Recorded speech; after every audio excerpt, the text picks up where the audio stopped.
And welcome back to the second half hour of The Factor Uncensored. Imagine this. You're invited to a wedding, a cool invitation, right? Then you're slapped with a fat bill to see the happy couple tie the knot.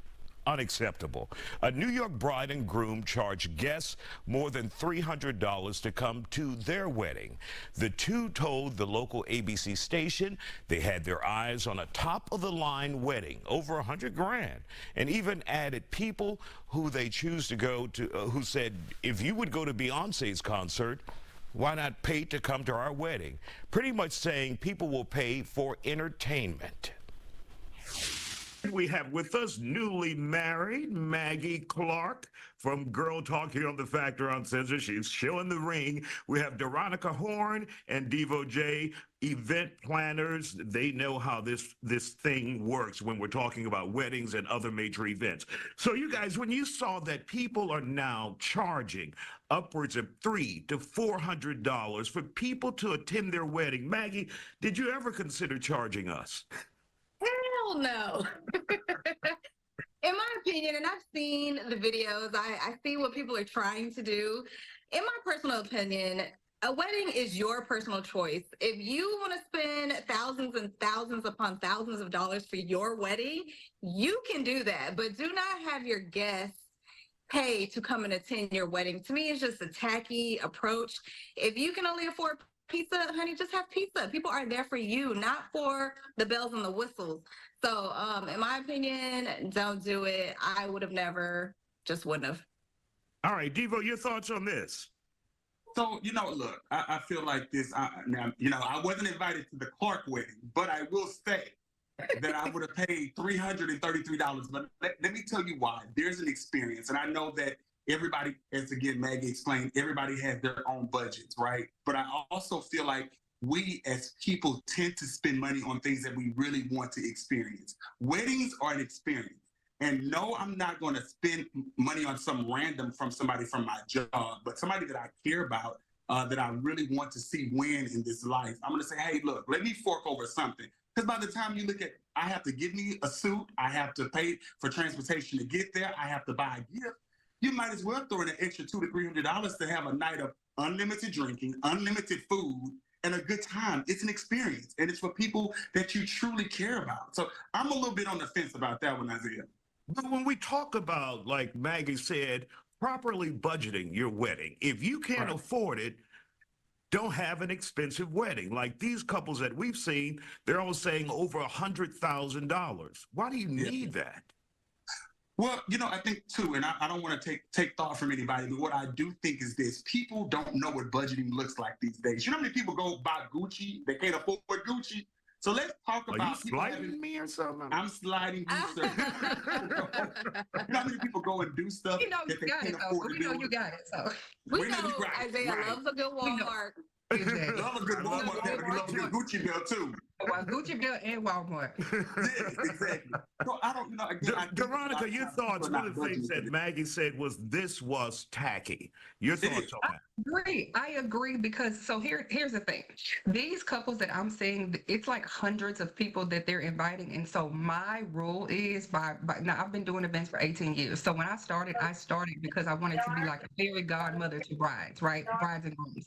I learned through time that the brides and grooms didn't want a fairy godmother. They wanted to do what they wanted to do, which is great.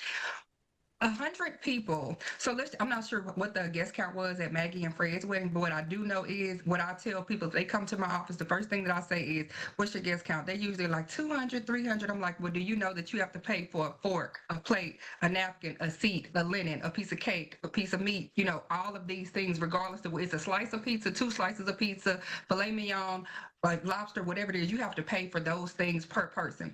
So when I break it down, and let's just say that it's $100 per person, hypothetical, right? And that is like on a very low end in 2024, $100, right?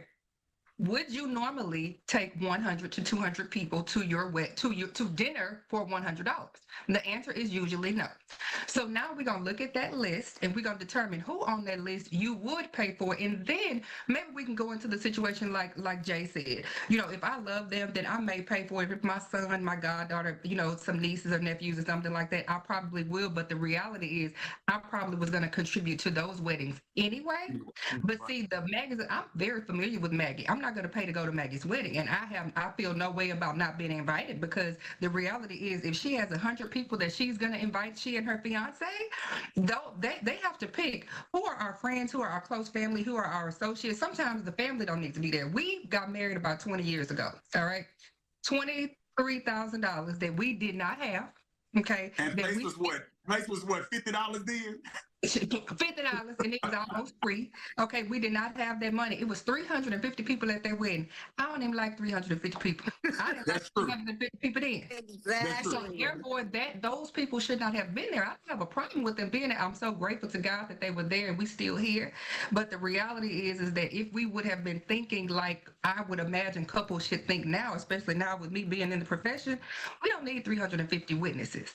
We need our moms, our dads, our close friends and family, and then everyone else can send gifts. They can send their love, because often marriage is already hard, okay? So now we're going to go into it in debt because we're trying to please everybody, because we done forgot Jay on Maggie and Fred. Now they mad. Okay, Veronica, now I have to forgive Maggie. Maggie, I forgive you.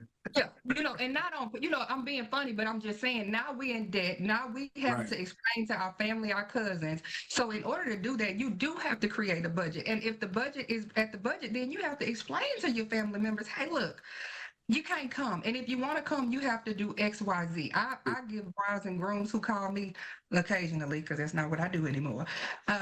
I'll tell them, hey, I have some advice on how you need to do it. And the first set of advice is, would you normally pay that? I got a list of people that is probably going to be the only ones. Now, I'll spend $200, $300, $400, $500 on some people. Then some of them, I don't want to buy them a Happy Meal. And some people was at my wedding. Veronica Horn is off the chain tonight. Part 2 of the conversation in a couple of minutes. All right, Devo J, Maggie, and Veronica Horn are back talking about whether people should pay to go to someone's wedding. Are weddings for the couple anymore? Are people thinking about social media, the gram? They want to impress people, right? Absolutely. Absolutely. It is a moment. Moments, and they want to be I'm sorry, Maggie, and they want to, especially depending on who it is, they want to say that they were there and they were not excluded, because we are in a world that people think that if you have access to something, then you are exclusive. Right. It's true. And depending on who you're dealing with, then you're gonna know whether or not you're invited or not invited. That's true. Jay, don't start. I know. I agree. I think it's definitely one, if you want to have a beautiful wedding and you can afford a beautiful wedding, have your beautiful wedding. But I think a lot of it is for that Instagrammable moment, that Facebook moment, that the perfect photos. For our wedding, I was very intentional about what I wanted people to wear, what I wanted our guests to wear, and I wanted an all black guest uniform or whatever, dress code. And I wanted it to be elegant. I wanted a very elegant occasion. And I wanted that type of experience. I wanted that to be the feeling that my guests got when they got to our wedding. And so, I mean, it is what it is. And that's exactly what I knew what I wanted, because I knew how much I was paying for a photographer. So I knew what kind of photos I wanted. And so if that's what you're aiming for and that's what you want and you can do it, then do it. But if not, don't book the expensive photographer and then tell people they have to contribute to it. I just don't think that that's, the best way to go about it. And let me just say this too. A lot of times people just need to go down to the courthouse and it is That's okay. right. Let me tell you something. You get you a dress, you get your partner a suit, you go to the courthouse, you go in front of the judge, and you just throw a party. I don't, That's like right. Maggie said, I don't understand why everybody feels, again, the intentions of spending that type of money. And even Veronica saying that, why would I want to go in debt with my spouse right before it's time for us to be together? Money issues is very hard on relationships. It's very pressing on relationships, as all of us can testify to. So you want to make sure that there's a budget set. And if we can't afford to do that, let's just go to the courthouse. And it's okay. And you know, I will say this. I will say this. After we had our wedding, the idea of an elopement, just paying for some really nice pictures somewhere where it was just the two of us, or a destination wedding, things that are a lot cheaper, were a lot more enticing and exciting after we got our final bill. So would I redone it? Absolutely. Yeah, my sister did that, and I was like, "Why would you do that?" But then, in hindsight, again, I'm in the business, so I get it. I'm telling you, we were so broke after that wedding, it was ridiculous, but it worked. But I wish that people would take that in consideration. And then one, they're selective about their guests. They are very honest with their guests. They tell them what it is. And I think at the end of the day, people make things about them. What was going on at Fred and Maggie's wedding had nothing to do with Veronica, Gerard, or Isaiah, right? It's about the couple. If they wanted to do it, whatever they wanted to do, I don't like black. Black isn't my favorite color. I don't want to wear it. It's not about you. It's about them. And so people who get offended tend to make things about them. How do you know that they haven't spent their last savings to make sure they got their grandmother to town because the grandmother couldn't make it, but you worried about you not being in the seat? Sometimes people stop thinking about the bride and the groom, because if you're happy for them that they're getting, send them a gift and ease on down the road and be happy that you didn't have to get a haircut or get your hair done or go sit up Find something and to wait. wear. So, all of that. I do not agree that people should pay, but I do find that it's becoming common. It's not something that I would participate in. I do not agree, and I hope that it stops soon, because what we can do, because different ethnicities do things and they contribute to different things. So we have an Indian wedding or whatever, all kinds of ethnicities, and they do it, so their families put in to make sure that they have it. That's completely different than sending out an invitation to 300 folks and saying send me $300, because it seems to me that you've already counted my money as a part of your budget. I was in an Indian wedding, and they paid for my room and everything, and it was 3 days. I've been to one too. I've been to a nice Nigerian wedding, and when I tell you, they covered the expenses for our costume changes, and we know in those weddings, you change 2 to 3 times. Cheap.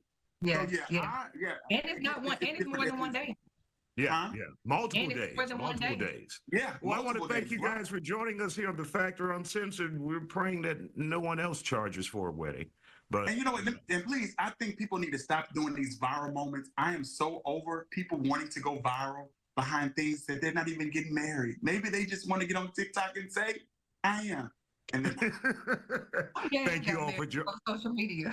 Thank you all for joining us here on The Factor Uncensored.